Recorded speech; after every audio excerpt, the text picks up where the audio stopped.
Hello दोस्तों, मैं अपने यूट्यूब चैनल जेडीएस क्लासेस में स्वागत करता हूं।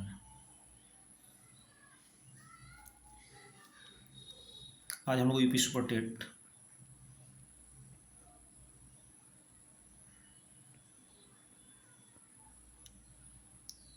प्रिपरेशन के लिए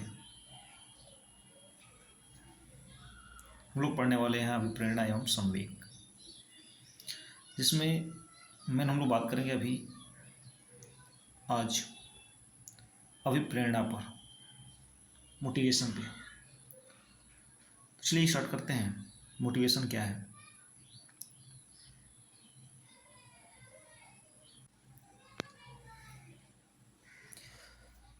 बात करी थी अभिप्रेरणा के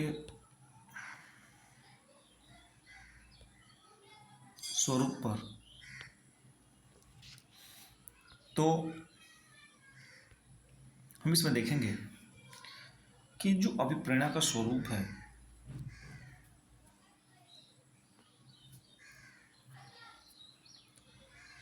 कि अभिप्रेरणा कहता क्या है। तो अभिप्रेरणा जो है इस बात पर फोकस करता है कि व्यवहार में गति कैसे आती है। मोटिवेशन को लेकर के हमारे व्यवहार में गति, मोशन जो है कैसे आ जाती है। किसी कार्य में यदि हमें प्रेरणा मिलती है तो उस प्रेरणा के तहत उस कार्य को करने के लिए हमारे अंदर कैसी एनर्जी जागृत होती है, किस एनर्जी के साथ हम कार्य करते हैं, ये अब प्रेरणा तय करता है। देखिए, कह रहे हैं कि अंग्रेजी भाषा में मोटिवेशन क्या है? एक लैटिन शब्द है और वो बना है मोवेर से। और इस मोवेर का अर्थ क्या होता है? गति। क्या होता है? गति। तो फर्स्ट क्वेश्चन तो हमें ये मिलता है कि मोटिवेशन जो है कौन सा शब्द है? लैटिन शब्द है। लैटिन शब्द की किससे बना है? तो मोवेर से बना है। इसका अर्थ क्या होता है? तो गति शब्द। अब देखिए, जो हमारे दैनिक जीवन में जो गति है वह दैनिक जीवन के अंतर्गत गति अधिकांश व्यवहारों की व्याख्या और अभिप्रेरक के आधार पर की जाती है, मोटिवेशन के आधार पर की जाती है। यदि हम बात कर लें कि अभिप्रेरक के आधार पर की जाती है, तो देखिए क्या होता है घटना।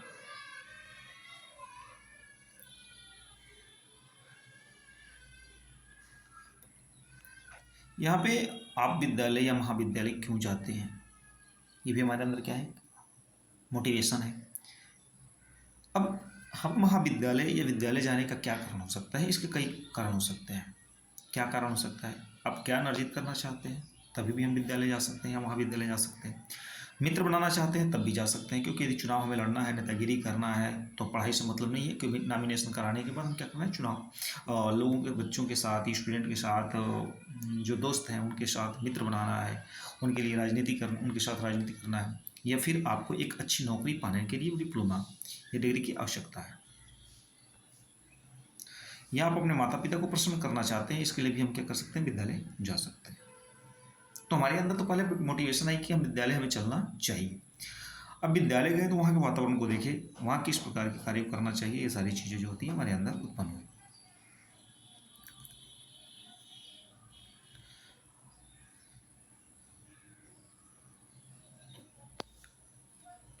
आगे भी हम कह सकते हैं इन कारणों की कोई संयुक्ति या अन्य कारण भी आपके उच्च शिक्षा लेने की व्याख्या कर सकते हैं। यही कारण हो सकता है या अदर रीजन भी हो सकते हैं। जो अभिप्रेरक होता है वह व्यवहारों का पूर्वानुमान करने में भी सहायता करते हैं। यदि किसी व्यक्ति में तीव्र उपलब्धि अभिप्रेरक हो तो वह विद्यालय में खेल, तीव्र उपलब्धि अभिप्रेरक हो, तीव्र मतलब फास्ट सीखने की, फास्ट उपलब्धि प्राप्त करने, फास्ट रिजल्ट जो प्राप्त करने की यदि उसके अंदर तीव्रता है तो विद्यालय के खेल में, व्यापार में, संगीत में तथा अनेक परिस्थितियों में ठीक है क्या करता है? कड़ा परिश्रम करेगा। तो यहाँ पे हम कह सकते हैं कि अभिप्रेरक जो है, अब याद रखते हैं कि अतः अभिप्रेरक वे सामान्य स्थितियां हैं जिनके आधार पर हम विभिन्न परिस्थितियों में व्यवहार के बारे में पूर्वानुमान लगा सकते हैं। अभिप्रेरक क्या होती है? अभिप्रेरक वे सामान्य स्थिति हैं जिनके बेस पर हम क्या कर सकते हैं, विभिन्न परिस्थितियों में, विभिन्न सिचुएशंस में हम व्यवहार के बारे में क्या कर सकते हैं, पहले ही अनुमान लगा सकते हैं। अर्थात हम कह सकते हैं दूसरे शब्दों में कि अभिप्रेरणा व्यवहार के निर्धारकों में से एक क्या है, मूल प्रवृत्तियाँ, अंतर्नोद भी है। मूल प्रवृत्ति और अंतर मूल प्रवृत्ति है, अंतर्नोद है, आवश्यकताएं, लक्ष्य तथा उत्प्रेरक अभिप्रेरणा के विस्तृत दायरे में आते हैं। अभिप्रेरणात्मक चक्र हम देखते हैं क्या है, अभिप्रेरणात्मक चक्र।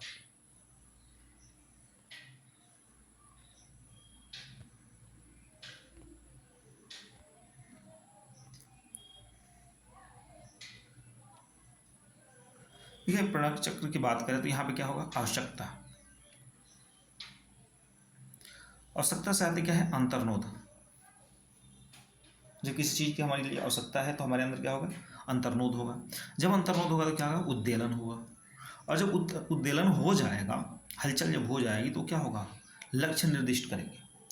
और जब लक्ष्य को निर्दिष्ट कर लेंगे तो उसके अनुसार कार्य करेंगे तो हमें क्या होगी, उपलब्धि मिल जाएगी। और जब उपलब्धि मिल जाएगी तो जो हम हार्डवर्किंग कर रहे थे उसमें क्या हो जाएगी, कमी आ जाएगी। ये यहाँ से स्टार्ट करें कि यदि हमारे अंदर उद्देलन की कमी है तो आवश्यकता की कमी होगी।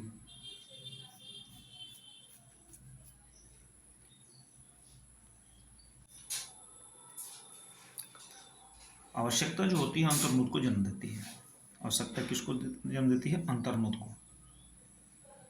और किसी भी आवश्यकता के कारण जो तनाव या उद्वेलन उत्पन्न होता है, मतलब हमारे यहाँ यदि आवश्यकता होगी तो हमारे अंदर क्या होगी, हलचल, खिन्नता हो, सारी चीज़ें जो होगी, हमें तनाव आएगा, तनाव या उद्वेलन उत्पन्न होगा। और जो तनाव उत्पन्न होता है वही क्या होता है, अंतर्मुद होता है।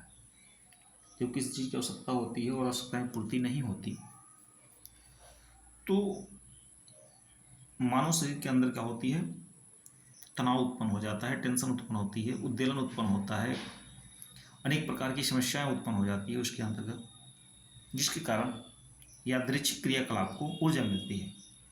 हमारी जो इच्छा होती है उसके प्रति हम क्या करते हैं, क्रियाकलाप करना शुरू कर देते हैं। उसके लिए हमारे अंदर से एक एनर्जी जागृत होती है। जब किसी एक यादृच्छिक क्रियाकलाप के द्वारा लक्ष्य प्राप्त हो जाता है और उस क्रिया के प्रति हमारे क्या होगा, लक्ष्य प्राप्त हो जाएगा, तो अंतर्मुद क्या होता है, समाप्त हो जाता है।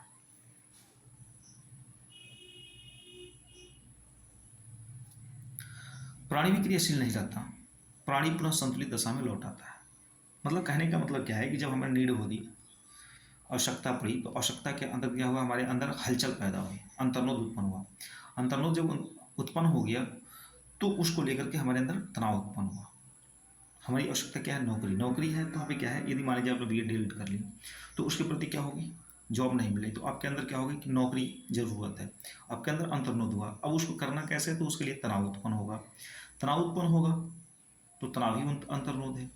अब इसके कारण क्या होगी, यादृच्छिक क्रियाकलाप, हम उसके अनुसार क्या करेंगे, एक्टिविटी करना शुरू करेंगे, काम करना शुरू करेंगे। और जैसे ही हमारी इच्छा पूरी हो जाएगी, जैसे ही हमें लक्ष्य प्राप्त होगा, तो जो हमारे अंतर्नोद था, जो हमारे अंदर टेंशन हुआ था, उस चीज़ें क्या होती है, समाप्त हो जाती है। और मनुष्य जो होता है पुनः अपनी संतुलित बैलेंस जो डायरेक्शन होता है उसमें क्या होता है, टर्न ले लेता है, वापस लौट आता है।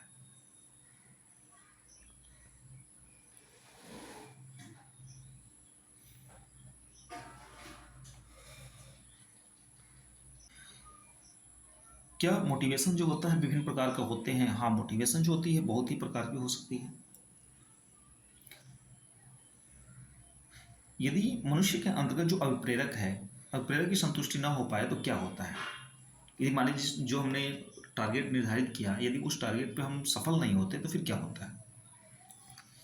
चलिए देखते हैं, यहाँ पे दिया है कि अभिप्रेरक के प्रकार।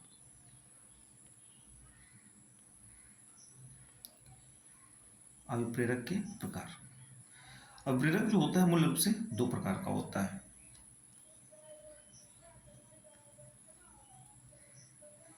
एक हो गया आपका जैविक और दूसरा हो गया मनोसामाजिक।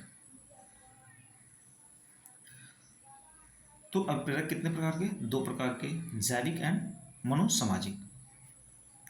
जैविक अभिप्रेरक को शरीर क्रियात्मक अभिप्रेरक भी कहते हैं। जैविक अभिप्रेरक क्या कहते हैं, तो जैविक अभिप्रेरक को शरीर क्रियात्मक अभिप्रेरक कहते हैं, क्योंकि उनका संचालन मुख्य रूप से शरीर क्रियात्मक तंत्र पर निर्भर करता है, इसलिए हम इसे क्या कहते हैं, शरीर क्रियात्मक। जो हमारी बॉडी एक्टिविटी है बॉडी एक्टिविटी मोशंस हैं उनके बेस पर कार्य करता है, इसलिए हम इसे शरीर क्रियात्मक तंत्र पर निर्भर करता है। और इसके विपरीत मनोसामाजिक अभिप्रेरक प्राथमिक रूप से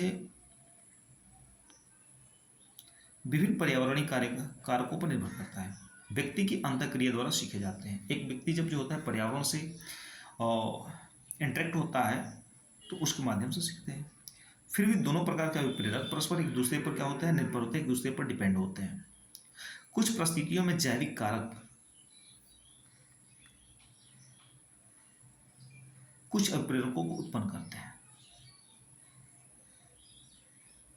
ऐसी सिचुएशंस आ जाती हैं जो जैविक कारक हैं, बायोलॉजिकल काज है, वह अभिप्रेरक को उत्पन्न कर देते हैं। जबकि कुछ परिस्थितियों में क्या होता है कि मनोसामाजिक कारक अभिप्रेरक को उत्पन्न कर सकते हैं। अभिप्रेरक अपने आप में पूर्णतः जैविक तथा मनोसामाजिक नहीं होता, बल्कि वे व्यक्ति में विभिन्न मिश्रणों से उद्दीपन होते हैं। तो हमने क्या देखा कि अभिप्रेरक क्या है, और अभिप्रेरक चक्र हमने देखा कि अभिप्रेरक चक्र जो होती है मानव शरीर के अंतर्गत क्या होती है, सबसे पहले नीड होती है, आवश्यकता होती है। और जो आवश्यकता होती है, आवश्यकता के तहत ही क्या होता है, हमारे शरीर के अंदर अंतर्नोद उत्पन्न होता है। जब अंतर्नोद उत्पन्न होता है तो उसी के साथ साथ हमारे अंदर क्या होता है, उद्दीलन होता है और तनाव उत्पन्न होता है। तो हम लक्ष्य निर्दिष्ट करते हैं, और जब लक्ष्य निर्दिष्ट करते हैं तो लक्ष्य की प्राप्ति हो जाती है, और लक्ष्य की प्राप्ति जैसे ही होती है तो तनाव में क्या होती है, कमी आ जाती है, हम अपनी पूर्वावस्था में लौट आते हैं। साथ ही साथ हमने ये देखा कि जो हमारे शरीर के अंतर्गत ये जो भी हम अपनी बॉडी के अकॉर्डिंग कार्य करते हैं तो अभिप्रेरक आते कहाँ से, तो हमने देखा कि दो चीज़ें अभिप्रेरक जो होती है दो प्रकार से होती है, और एक होती है जैविक और दूसरा होता है मनोसामाजिक।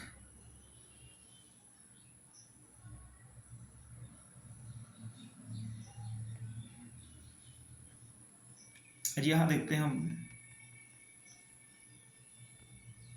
जैविक अभिप्रेरक।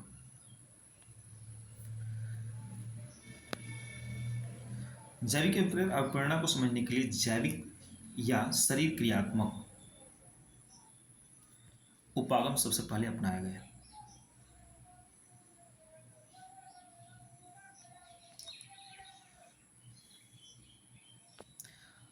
यहाँ पे अनुकूली क्रिया के सम प्रत्यय पर दृढ़ रहने वाले उपागम भी मानते हैं कि प्राणी की आवश्यकताएं, मतलब जो हमारे शरीर की आंतरिक शरीर के असंतुलन है, तो प्राणी की आवश्यकताएं अंतर्नोद तो उत्पन्न करती है, ऐसे व्यवहारों को उद्दीप्त करती है जिनके कारण वे कुछ विशेष लक्ष्यों को प्राप्त करते हैं।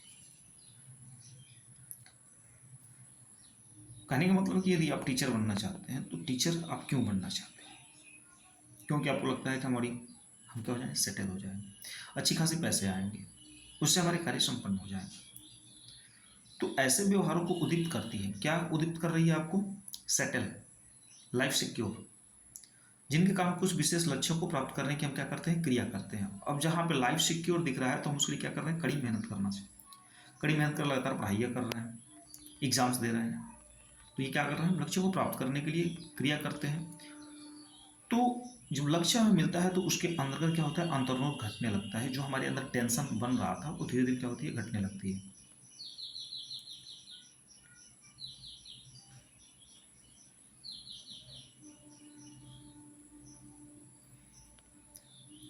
अब देखते हैं कुछ सामान्य मानवीय मूल प्रवृत्तियां होती हैं, जैसे जिज्ञासा हो गया, पलायन, प्रतिकर्षण, प्रजनन, पैतृक देखभाल इत्यादि। ये क्या है, हमारी सामान्य मानवीय मूल प्रवृत्ति है। मूल प्रवृत्तियां ऐसी अंतर्जात प्रवृत्तियां हैं जो एक प्रजाति के सभी सदस्यों में पाई जाती हैं। ऐसा नहीं कि आप ही के अंदर पाई जाएगी, एक प्रजाति के सभी सदस्यों के अंदर पाई जाती है, जो व्यवहार में पूर्ण रूप से कथनीय तरीकों से निर्दिष्ट करती है।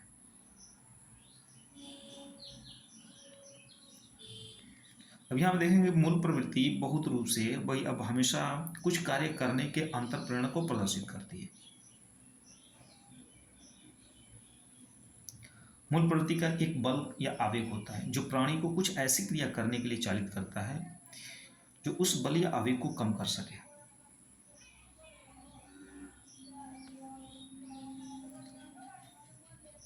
यहाँ पे क्या देखिए, मूल प्रवृत्ति क्या है, एक बल या आवेग होता है। और जो इंसान होता है, जो प्राणी है, प्राणी के अंदर कुछ ऐसी क्रिया करने के लिए क्या करता है, चालित कर देता है, उसको एक्टिव कर देता है कि उस बल या आवेग को कम कर सके। इस उपागम द्वारा जिन मूल जैविक आवश्यकताओं की व्याख्या की जा सकती है।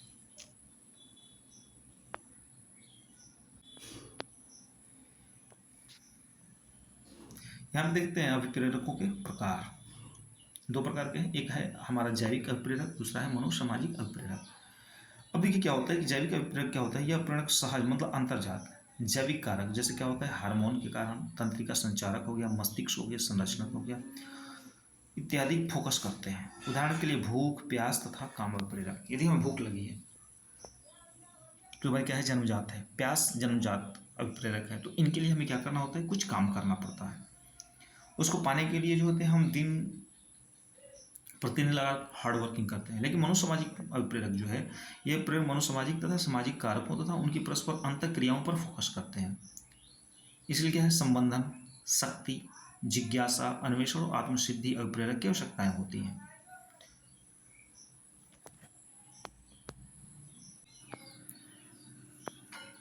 यदि बात करें भूख की, जब किसी को भूख लगी होती है, क्योंकि ये हमारा क्या है, जैविक है। जैविक क्या है, भूख और प्यास हमने देखा।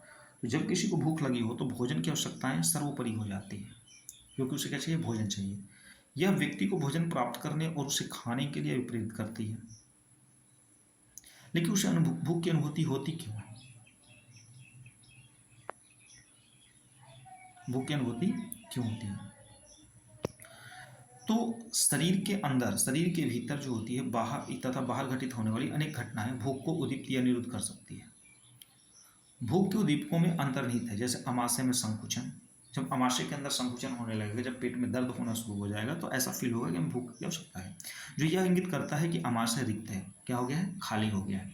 रक्त में ग्लूकोज की कमी, निम्न सांद्रता, ये भी आपको ये दर्शाता है कि भूख की क्या है, कमी हो गई है, भोजन की कमी हो गई है। प्रोटीन का निम्न स्तर, ये भी तय करता है कि हमारे शरीर को भोजन की आवश्यकता है।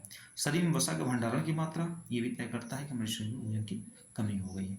तो यह क्या कर रहा है, इंडिकेट कर रहा है कि हमें क्या है, भूख की आवश्यकता है। हमारे लिए क्या है, जैविक अभिप्रेरक है।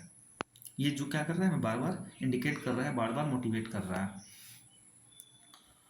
उसके बाद आता है फिर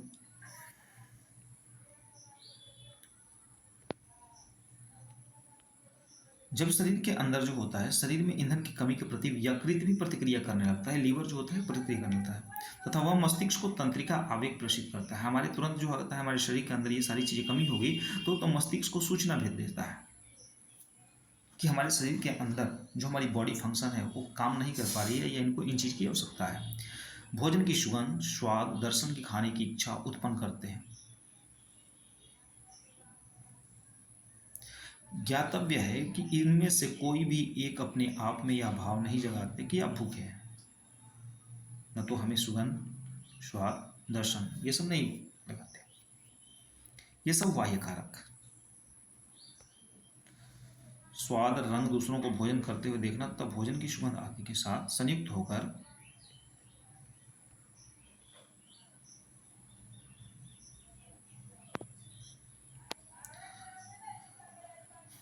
आपको यह समझाने की व्यक्ता करते हैं कि आप भूखे हैं। यह कहा जा सकता है कि हमारी भूख अधिष्ठेतक में स्थित पोषण तृप्ति की जटिल व्यवस्था, यकृत और शरीर के अन्य अंगों तथा परिवेश में स्थित बाह्य संकेतों द्वारा निर्मित होती है।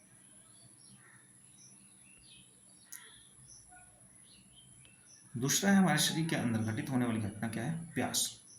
यदि बात करें प्यास की, आप लंबे समय तक पानी से वंचित रखा जाए तो आपको क्या होगा, प्यास क्यों लगती है? जब हम कई घंटे तक पानी से वंचित रह जाते हैं तो हमारा मुंह तथा गला क्या होता है, सूखने लगता है, तथा शरीर के ऊतकों में निर्जलीकरण होने लगती है। शरीर का ऊतक जो होता है, निर्जलीकरण होता है, वहाँ से मतलब डिहाइड्रेट हो जाता है। सूखे मुंह को आर्द्र करने के लिए पानी पीना आवश्यक है। मतलब मुंह सूख गया है तो उसको क्या करना है, आर्द्र करना है, भिगोना है, तो उसके लिए क्या है, पानी का पीना जरूरी है। किंतु केवल मुंह का सूखना ही पानी पीने के व्यवहार में परिणत नहीं होता। क्या हम मुंह के अंदर ही पानी पी लेने से क्या हमारी पूरी बॉडी को मिल जाएगी? नहीं, बल्कि शरीर के भीतर घटित होने वाली प्रक्रियाएं प्यास तथा पानी पीने को नियंत्रित करती है। निर्जलीकरण में शरीर के ऊतकों में पर्याप्त मात्रा में जल पहुंचने पर ही मुंह तक गले का सूखना दूर हो पाता है। यदि हम सिर्फ मुंह में ही पानी डाल लें और बॉडी के अन्य हिस्सों में पानी ना जाए तो वह हमेशा निर्जलीकरण बना ही रहेगा। इसलिए जब शरीर के हर हिस्से में पानी पहुंच जाती है तो वहाँ पर निर्जलीकरण की प्रक्रिया जो होती है बंद हो जाती है और मुंह जो होता है हमारा क्या होता है? आर्द्र हो जाता है।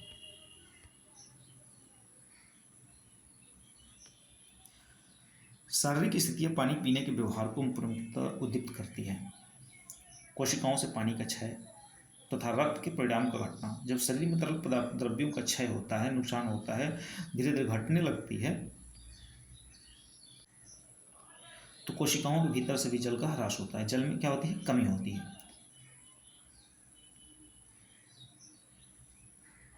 नेक्स्ट है काम। मनुष्य का जैविक हिस्से के अंतर्गत क्या होता है? काम आता है। हमने देखा भूख, प्यास, काम। मनुष्य तथा पशु दोनों में ही एक अत्यंत शक्तिशाली अंतर्नोद काम अंतर्नोद है। काम क्रिया के परिणाम मानव व्यवहार को प्रभावित करने वाले अत्यंत बलशाली कारक है। काम केवल एक जैविक अभिप्रेरक से कहीं अधिक है।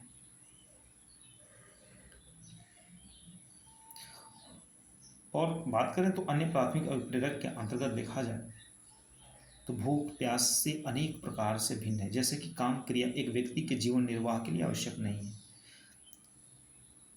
जो काम की क्रिया है क्या मनुष्य के निर्वहन के लिए आवश्यक है? तो नहीं है। काम क्रिया का लक्ष्य समष्टि मतलब प्राणी की एक समग्र के रूप में स्थिरता बनाए रखने की प्रवृत्ति तथा स्थिरता को भंग हो जाने पर साम्यावस्था को पुनः स्थापित करना नहीं है। काम अंतर्नोद आयु के साथ विकसित होता है। और हम कह सकते हैं कि निम्न प्रजातियों के पशुओं में यह इसकी शरीर क्रियात्मक दशाओं पर निर्भर करता है। मानव में काम अंतर्नोद जैविक कारकों द्वारा गहनता से नियंत्रित होता है, किंतु कभी कभी काम को एक जैविक अंतर्नोद की श्रेणी में रखना अत्यंत कठिन प्रतीत होता है।